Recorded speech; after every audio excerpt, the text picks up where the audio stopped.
Assalamualaikum warahmatullahi wabarakatuh. Waalaikumsalam warahmatullahi wabarakatuh. Halo teman-teman semua, selamat datang kembali di Femcast, Family Podcast. Aku tanyain ya. Aku jawab ya, Nak. Sebelumnya kenalan dulu. Ya. Aku di sini Iva, anaknya Ustadz Janto. Dan saya Wijayanto, ayahnya Iva.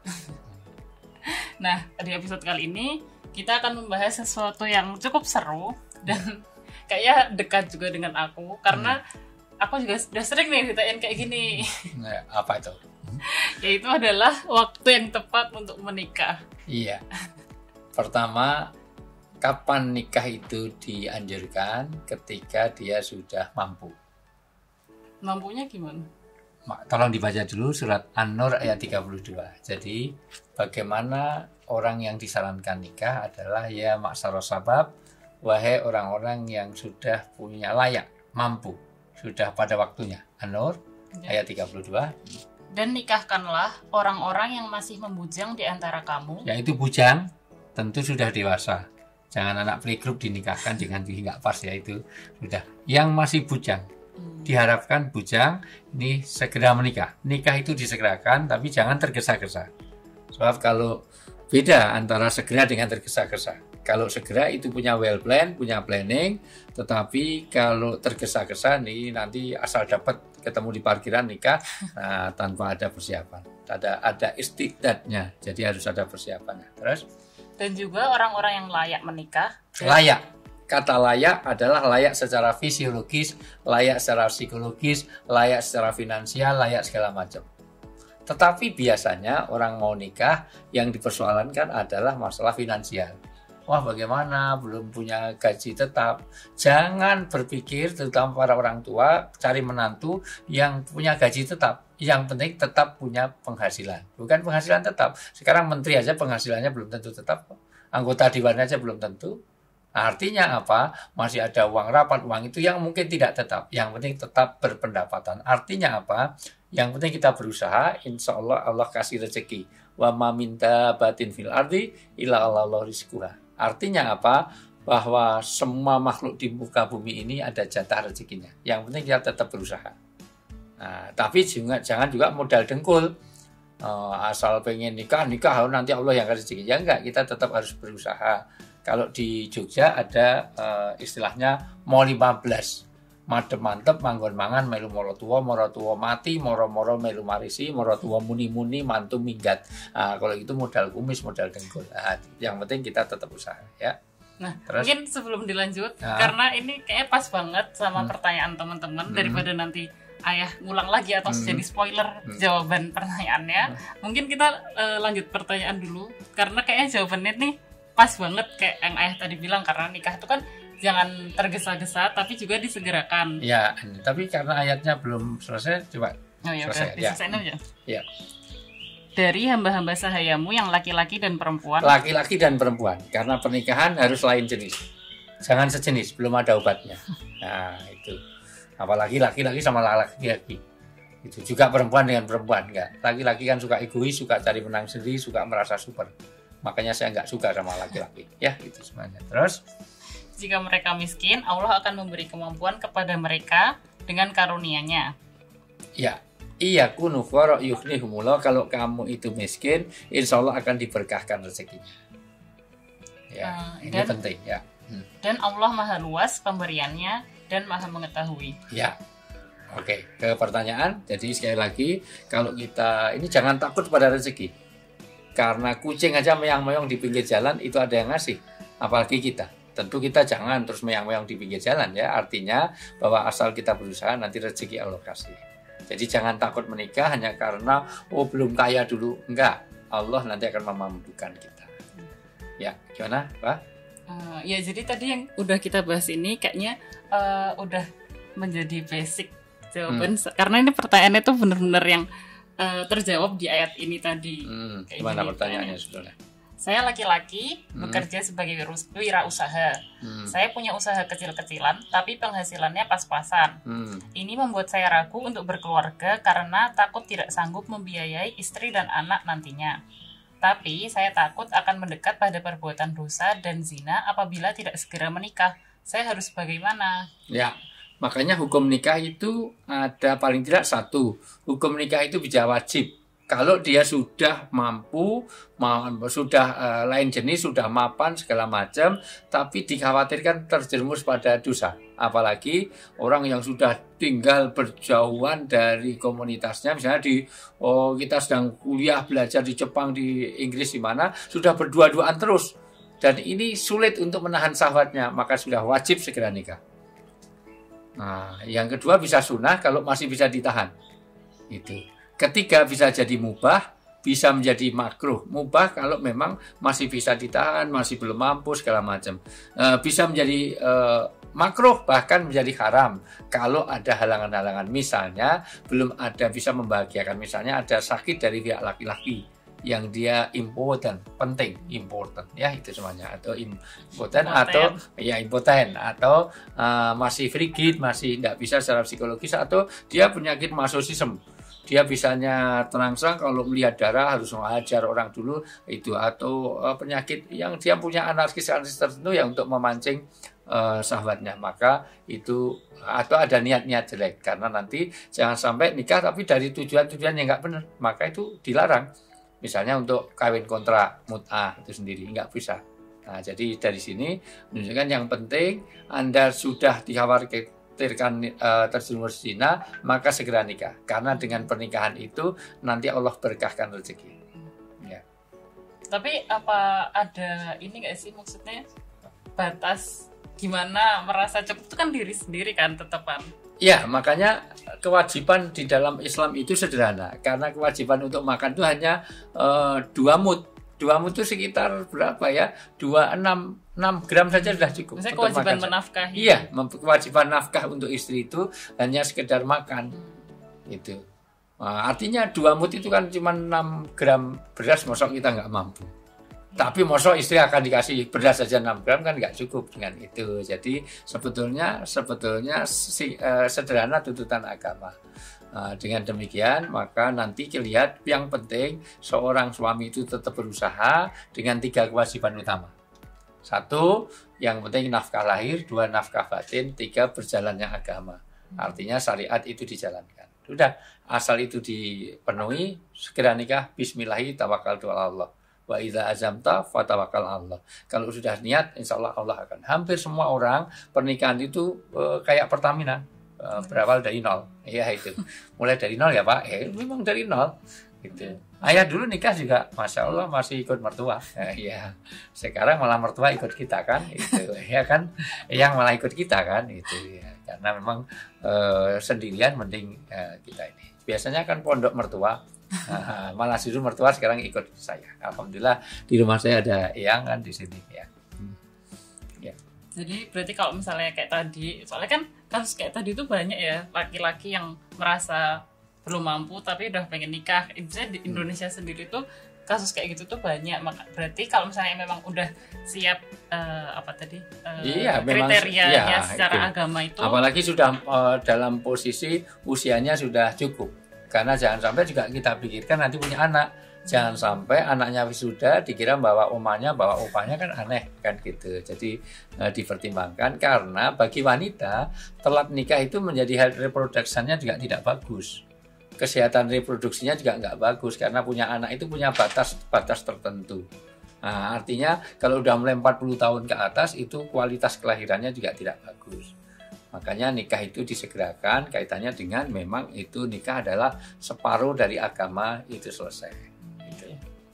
Terus tadi mungkin kalau misalnya ini kan tadi terkendala finansial, terus tadi kan di ayat tadi An-Nur 32 tadi kan juga bilang kalau Allah akan menjamin rezeki, dan si yang bertanya tadi juga udah berusaha, maksudnya udah punya usaha dan udah punya penghasilan. Berarti kan sebenarnya dia udah berusaha gitu kan, asal Allah akan menjamin, asal kitanya juga tetap usaha. Karena doa dengan usaha itu penting. Doa saja nggak usaha ya nggak mungkin dong. Minta anak ya Allah, minta anak ya Allah. Udah kawin belum kawin kok minta anak gitu. Ya usaha juga tidak usaha maksimal itu rezeki juga di tangan Allah. Karena urusan kerja itu kadang-kadang orang yang kerjanya lebih keras belum tentu hasilnya lebih banyak. Tukang becak dan orang-orang yang mohon maaf pekerja kasar tuh kerjanya jauh lebih berat, lebih keras dibanding dengan orang-orang yang mohon maaf jadi pemimpin-pemimpin itu kadang-kadang manajer itu kerjanya cuma sambil lalu tapi hasilnya tinggi, tapi yang penting berusaha. Sudah, Allah itu usaha, rezeki yang halal, di situ nanti ada keberkahan. Kalau gitu langsung pertanyaan selanjutnya ya. Ini masih agak mirip, masih tentang ingin segera menikah, tapi kayak dia juga punya halangan, yaitu kalau yang tadi dari laki-laki, sekarang yang ngirim perempuan. Isinya seperti ini. Ustadz, saya ingin bertanya, saya sudah mengajukan ta'aruf melalui perantara, namun belum ada respon. Istilahnya mungkin jodoh saya masih OTW. Lalu OTW itu artinya ojo takon baik, ya, jangan banyak ditanyain ya gitu. Lalu saya berniat untuk melanjutkan studi S2 dan sekarang sedang proses. Pertanyaan saya, apakah mencari ilmu itu termasuk menunda, Ustadz? Sebetulnya tidak harus menunda pernikahan karena mencari ilmu. Karena itu bisa berjalan berdua.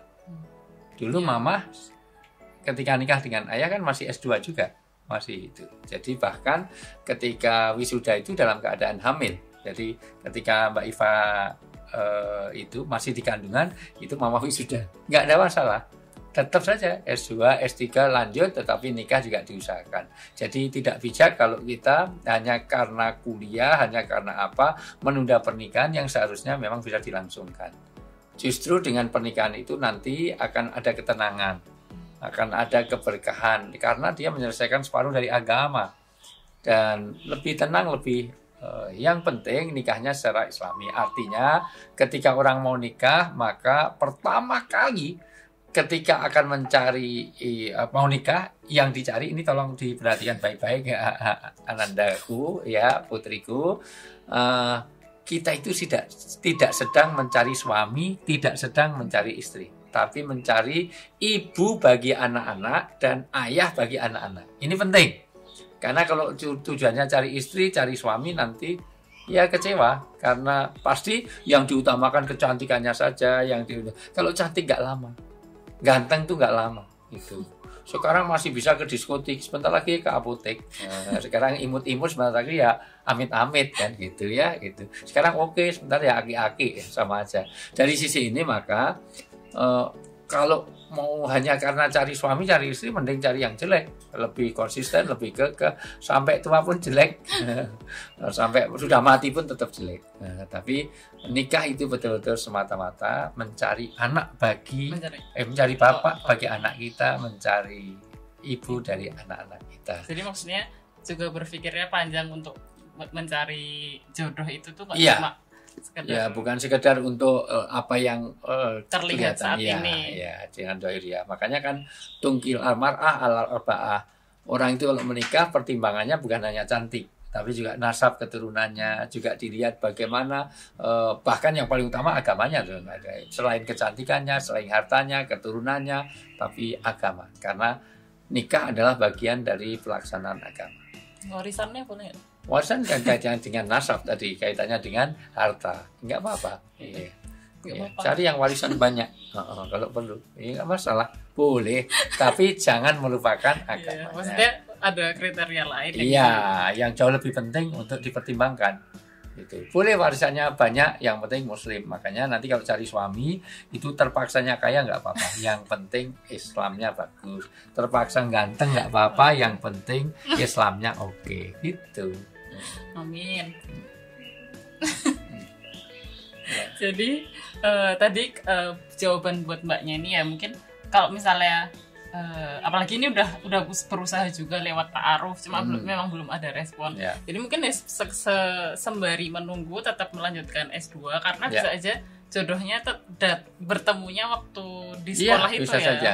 Jadi tetap, cuman dalam kriteria tadi, cari keberagamaannya. Itu artinya orang itu dinikahi betul-betul atas dasar agama. Karena cantik nggak ada agama, nanti ada perselingkuhan. Ganteng nggak ada agama, nanti mudah pindah ke lain hati, bahkan pindah ke lain body.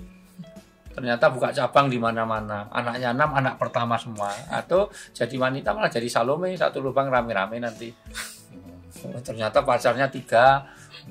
Begitu hamil lahir negro sama Cina, jadinya zebra nanti anaknya ya gitu ya. Dari sisi ini maka diperhatikan karena keberagaman, keimanannya, akhlaknya gitu. Oke. pertanyaannya udah selesai, sudah habis Ya, yang lebih penting lagi untuk dicatat, ketika kita sedang akad nikah, sesungguhnya kita tidak sedang berjanji kepada orang tua. Karena kita memintanya kepada Allah, maka akad nikah itu janji kepada Allah. Makanya dengan kata mitsaqon ghalidho, perjanjian yang kokoh, yang berat, yang agung. Maka mempersiapkan pernikahan itu, kalau sudah nikah, maka jaga betul perjanjian itu, karena Anda sedang berjanji kepada Allah. Makanya nggak boleh diulang, nggak boleh terlalu lama. Kalau itu terlalu lama diulang, kalau nggak lancar 3 kali wudhu masih belum lancar, maka hari itu nggak boleh dinikahkan. Kata Imam Syafi'i rahmatullahi harus ganti hari. Makanya kalau nanti nikah, biasanya calon suamimu itu, Mbak Iva, nanti dikasih contekan supaya dia lancar. Karena rata-rata belum pernah punya pengalaman nikah, kan gitu. Nah, aku nikahkan saudara kamu dengan Bella binti siapa, saya terima. Nggak boleh pakai insya Allah aja, nggak salah. Ya insya Allah saya terima, nggak boleh. Apalagi ya coba-coba dulu, pasti nggak dikasih kan gitu. Ya nanti sore saya jawab Pak, nggak boleh. Nah, jadi dari sisi itu, ketika kita ada akad nikah, sesungguhnya perjanjiannya itu bukan perjanjian kepada mertua, karena kita sedang meminta kepada Allah, janjinya juga janji kepada Allah. Makanya orang yang nikah, tolong diperhatikan nanti ketika resepsi, tolong dicatat baik-baik. Tolong dicatat baik-baik bahwa, mohon maaf, semua tamu yang hadir itu semuanya mendoakan Anda. Maka dicatat semua buku tamu. Kalau sampai Anda perceraian, ada perselingkuhan, ada KDRT, kamu harus minta maaf kepada seluruh tamu yang hadir. Makanya yang hadir kasih nomor handphonenya. Kalau udah mati kamu susul ke kuburan. Ya itu. Meminta maaf karena menyia-nyiakan doa orang yang hadir. Semua yang hadir udah barokallahu wa alaika wa jama'akum wa fiqh. Mudah-mudahan kamu diberkahi. Kok terus cerai? Terus ada KDRT. Berarti Anda telah menyakiti. Bahkan nanti, kalau nanti di episode berikutnya, bagaimana seorang suami kepada istri, istri kepada suami. Jangan pernah menyakiti hati istri, karena kalau Anda menyakiti hati istri, berarti menyakiti hati keluarga besarnya. Dan ingat, wanita kalau nangis itu high cost, mahal biayanya. Karena kalau wanita nangis, itu akan merusak air mata, itu merusak eyeliner, eyeshadow, bedak, lipstick, semuanya. Luar biasa. Kalau laki-laki nangis nggak ada biayanya, itu sabun muka aja nggak ada, itu kadang-kadang sabun mandi dipakai muka, makanya kan kulit tangan ya itu kan ya. Karena ayah tahu ya. Kalau ayah kan punya sabun muka ya itu. Nah dari sisi ini, maka nanti kita lihat episode berikutnya dengan pertanyaan yang lebih variatif. Silahkan, bagaimana manajemen pernikahan ini dimulai dari mencarinya, bagaimana nanti akadnya dengan niat yang ibadahnya, itu hal yang sangat penting. Begitu Ananda. Nah, mungkin sebelum diakhiri, mungkin karena kan dari tadi kita membahas tentang menyegerakan atau menunda nikah kan, misalnya pertanyaan-pertanyaannya tentang itu. Kalau misalnya mencari jodoh itu doanya gimana ya? Ya, prinsip doa itu apa yang ada dalam hati. Karena Allah tidak akan mengabulkan doa orang-orang yang hatinya kosong.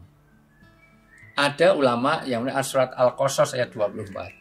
Surat ke-28 Al-Qasas ayat 24 itu doa yang oleh ulama, sebetulnya itu doanya Nabi Musa. Itu Robi Anjini ayat 24 surat Al-Qasas itu bagaimana ketika itu Nabi Musa dalam kesendirian maka berdoa dan Allah kirim langsung dapat 2 istri. Ini bukan doa untuk poligami ya gitu. Kebetulan memang syariatnya beda. Waktu itu ada seorang wanita yang dia menjaga kehormatan, nggak mau berdesak-desakan, mau ngasih minum, maka dia menjaga kehormatan dengan tidak mau antri banyak. Akhirnya ditolong oleh Nabi Musa karena ngambil airnya susah. Setelah menolong itulah maka udah usaha. Ternyata 2 wanita ini itu tertarik dua-duanya. Kakak beradik seneng, wah ini orangnya ganteng banget ini. Kalau gitu gimana kalau ini? Terus lapor kepada bapaknya. Bapaknya namanya Nabi Syuaib. Gitu. Nabi Syuaib mengatakan boleh nggak kita nikah. Ternyata kakak beradik pengen dapat Nabi Musa dari doa ini. Ayo dibaca. Maka dia Musa memberi minum ternak kedua perempuan itu. Kemudian dia kembali ke tempat yang teduh, lalu berdoa. Nah, ini doanya. Ya. Wahai Tuhanku, sesungguhnya aku sangat memerlukan sesuatu kebaikan, makanan yang Engkau turunkan kepadaku. Ya. Coba Robi Anggilni itu tadi, itu gimana ya? Di ayatnya gimana? Ya. Min khairil fakir. Ya. Robi ini. Ini ya, Robi ini. Robi ini lima anzalta ilayya min khairin fakir. Itu doanya. Surat Al-Qasas ayat 24. Nanti lihat di teks ini kelihatan surat Al-Qasas ayat 24 itu doa yang secara umum. Selain itu pakai doa kita sendiri umum ya bisa. Rabbana hab lana min azwajina wa dzurriyyatina qurrata ayun boleh. Nah, itu bagian doa-doa karena idenya kalau minta anak keturunan berarti minta suami, minta istri. Karena nggak mungkin kan punya anak tanpa bersuami, tanpa beristri. Nah, itu doa umum. Nah, itu doanya. Gitu. Ya, teman-teman dicatat nih. Kalau buat aku sendiri sih mungkin tak simpan untuk besok doanya. Boleh. Ya. Mulai sekarang nggak seneng kok. Ya, Ayah punya cucu juga mau. Ya. Semoga teman-teman yang misalnya udah pengen menikah dan udah siap menikah segera dipertemukan dan dipercepat prosesnya dengan jodohnya itu. Amin. Kalau yang belum pengen menikah atau belum siap, belum mampu, merasa belum mampu, semoga segera juga nikahkan. Ya, tapi dengan cara berpuasa. Nah, puasa di situ, 1 puasa tidak makan minum, 2 puasa syahwati. Yaitu jangan membuat aktivitas yang membuat syahwat itu nanti bisa terpancing. Nah, maka anjuran Rasulullah kalau para pemuda, orang-orang yang sudah mampu nikah ya masa sabab, kalau kamu waktunya nikah segera nikah. Tapi kalau nggak mampu fasumu, maka kamu berpuasa. Ya. Nah, puasa itu mengendalikan nafsu. Ya, semoga yang belum pengen atau belum siap tadi juga dijauhkan dari kemaksiatan dan didekatkan sama Allah jodohnya. Pokoknya intinya semoga semuanya dapat yang terbaik termasuk saya. Amin. Semoga didoakan. Tentu dong. Ya, mudah-mudahan jadi jodoh-jodoh yang jauh-jauh dari jodohnya semoga didekatkan. Yang sudah berjodoh dengarkan ini mudah-mudahan belum ada keturunan diberikan keturunan yang baik. Ya, yang soleh-solihah, yang punya masalah dalam hidup diberi penyelesaian yang terbaik, yang mohon maaf sudah nikah belum ada keturunan, mudah-mudahan setelah lihat ini langsung hamil. Nah ya, yang masih punya utang piutang belum lunas dengan melihat YouTube ini, mudah-mudahan Allah menjadikan lupa orang yang menghutanginya. Nah ini ada yang amin berarti ada utang banyak ini ya itu semua. Nah inilah harapan kita, ini menyiapkan keluarga yang bisa reuni di surga, keluarga yang sakinah mawaddah warahmah. Ya, demikian episode 2 Femcast kali ini. Terima kasih Ayah udah jawab. Sama-sama. Terima kasih teman-teman udah dengerin juga sampai sini. Kalau teman-teman merasa suka sama topik kali ini, bisa klik tombol like dan subscribe. Dan kalau misalnya masih ada pertanyaan, bisa tulis juga di kolom komentar. Nggak harus tentang topik ini. Kalau mau tanya topik yang lain juga bisa di kolom komentar. Atau sekali lagi lewat DM di Instagram @ustadzwijayanto_official. Nah, sampai jumpa di episode selanjutnya. Dadah. Assalamualaikum warahmatullahi wabarakatuh. Waalaikumsalam.